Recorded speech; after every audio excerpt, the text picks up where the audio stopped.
recently a 101-year-old man, or I mean a 100-year-old man who will be 101 in September, so he's close, backed out of a parking lot near an elementary school in LA and ran over 11 people, including 9 children. Fortunately, no one's dead. And one of the points is made in this article I'm going to reference below from ABC is how old is too old to drive. I think this is something that really needs to be discussed, and it's something I'm thinking of right now because I'm getting older. My step-grandmother was a wonderful woman in most ways. She did, however, think it was very sad that my mother and I were going to go to hell because we were Catholic. My mother and I found this vastly amusing. We didn't blame her. That's the way she was raised. And she had a lot of other very positive qualities. She also had some quirks that were absolutely hilarious. We would play Scrabble. She's a very smart woman. And I would challenge her on a word, and I'd pick up the dictionary and open it and say, see, there's no such word.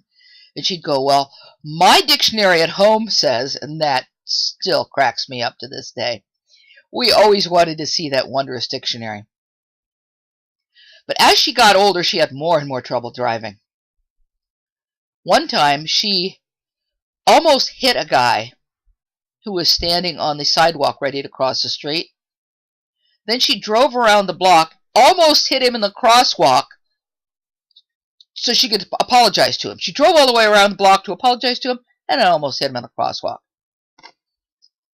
It was very difficult for my dad, my stepfather, to finally get her to stop driving. We knew she was a danger.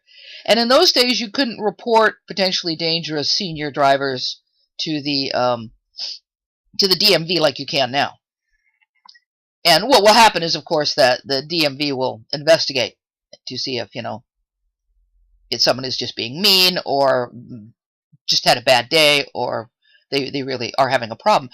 And this is actually a very good thing because a lot of people accept changes as they're getting older.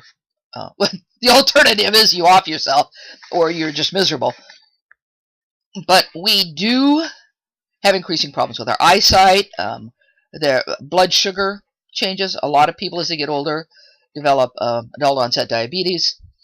There's high blood pressure. I mean, there could actually be physical reasons that are correctable why people are having more trouble driving. And the people who are driving may not realize how bad things are getting. It reminds me of a story from, I think it was Click and Clack, who were the auto mechanics who had the TV show. And the guy was, I think a guy wrote in there, called in to talk to him, and some guy came in and said he was having a little trouble with his car. So the mechanic got in the car and he started driving it, and he could hardly drive it because the wheel was all over the place. He had to move the wheel back and forth, back and forth, back and forth, back and forth, just to keep it on a straight line. And he went back and told the guy that, and he goes, "Oh well, yeah, I just got used to it." The steering wheel was totally out of whack, but it happened only a little bit at a time, so the guy just adapted to where he was driving around, moving the wheel back and forth, which is really stupid. You should go in and get a car examined, get it fixed. The same thing, frankly, with us. We're having problems, we need to have them checked out.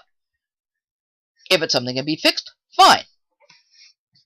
My mom developed macular degeneration, so she couldn't drive. And that really frustrated her. The idea doesn't bother me so much. The bus goes right by my house. Even though I'm in the country, bus goes right by my house. When you reach a certain age, I'm not quite there yet, but you can actually have the little buses, the short buses, come by and pick you up and take you places. Plus there are cabs. And yet cab rides are expensive, and I do occasionally take a cab, especially if I want to have a little fun, I might go shopping for the entire day, and then at the end of the day, because I really hate shopping, and I want to get it all done at once. One of the nice things to do at the end is to go someplace to have a nice meal and a few beers. I don't drink a lot, but believe me, after a day of shopping, I want a few beers.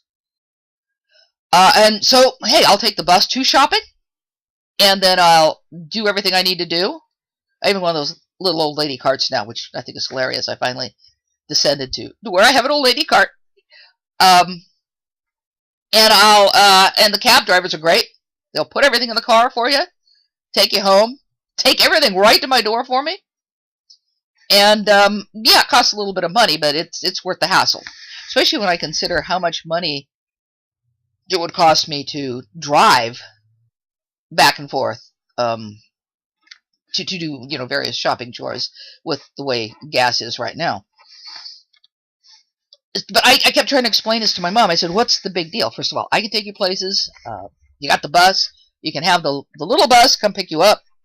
You can afford a cab drive now and up." But no, the whole idea that she didn't have that independence really, really bothered her, and it really bothers a lot of people. Me, I'm thinking, hey, you want to chauffeur me around? Cool, I'll take it. But my dad too started to have problems as he got older, and I would follow him, and I'd go, yeah, because he kept driving on the freeway way to the right. And I mean, he was okay because I would notice I had to follow him a few times. I would notice, like when he'd get to a bridge or something, he managed to get in the middle of the lane. So it's not like he wasn't adjusting, but he was practically driving on the shoulder. And I talked to my mom about this, and she goes, well, yeah, he's having some difficulty. But I also noticed that when we got on the main streets, he was okay. So I didn't know if this was like a really bad habit or not. Well, before I felt that I had to really do anything about it, because I would have called.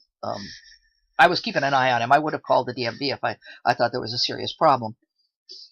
But he did all his turns right. I mean, he was a great left turner. He didn't seem to have any problem understanding where the cars were or whatever. There was no right turns over the curb or anything like that. But he became very ill, and my parents are both deceased now.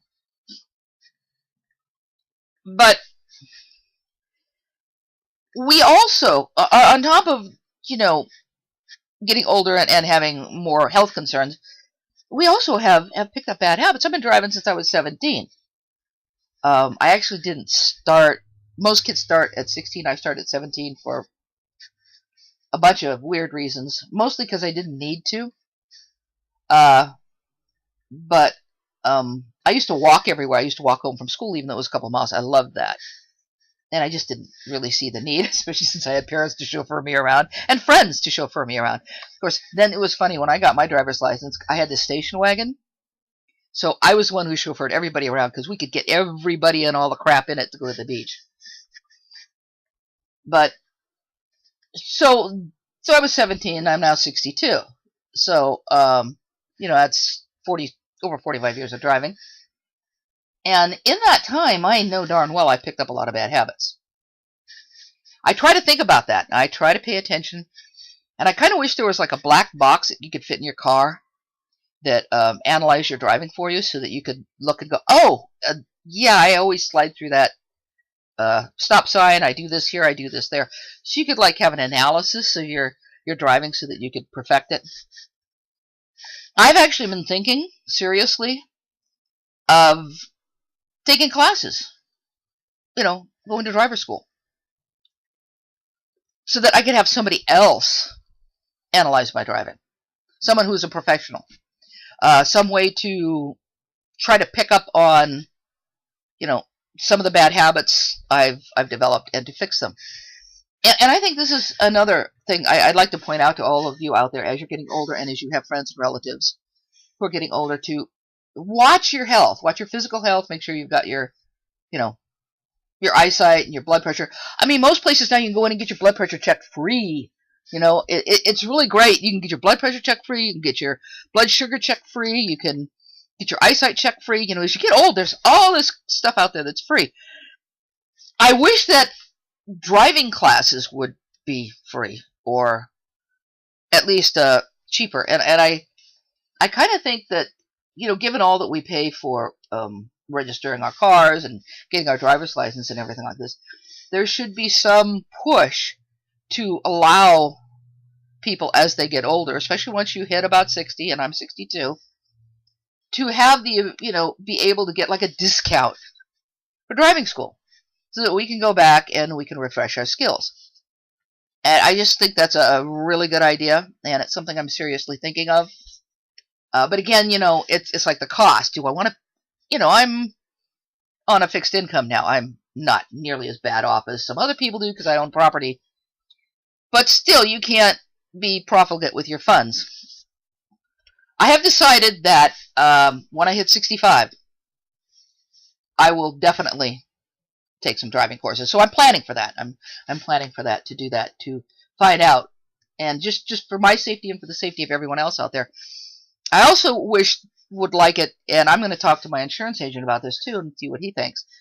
If insurance companies would give like discounts to older drivers who showed that they'd been to driving school, just like you do to teenagers to show you. I had to take driving school when I was a sophomore in high school so that my parents would get a discount on their insurance. And I think this is a possibility for seniors today. So I just wanted to put that out there, and I want to know what other people think, and just also as possibly some options, because I know that many of you out there will have, I said, if you yourself are getting older, or you have friends or relatives who are getting older, to try and minimize the problems we have with elderly driving.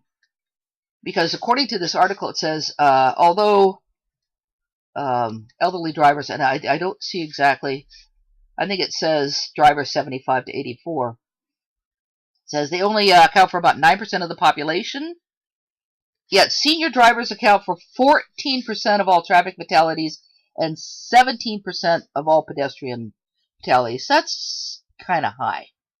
And you may have noticed a number of the cases that you've seen, probably in the newspaper. You find these older folks plowing into crowds, and that's just really, really scary.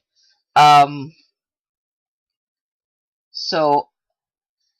of course there are drivers who are really, really good. I had car trouble once, and a gentleman and his wife picked me up and took me to school where I could get help, and he was 95. And he was an excellent driver. I mean, the guy was sharp as a tack. So, it certainly isn't everyone. His reflexes were dead on, let me tell you. Anyway, thanks for watching and listening. A little bit rambly. I didn't plan anything. I just wanted to talk about this. It's something I've been thinking about for a while. And I'll link the article below. It's a good one to read. It has a lot more information that I've neglected to talk about here. Anyway, thanks. Bye.